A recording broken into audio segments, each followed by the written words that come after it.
There's what she looks like.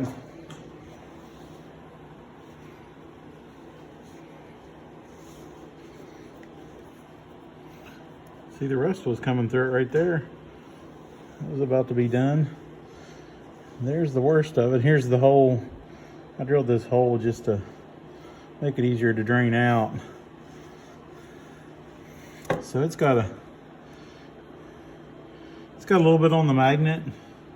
Looks really good for 171,000.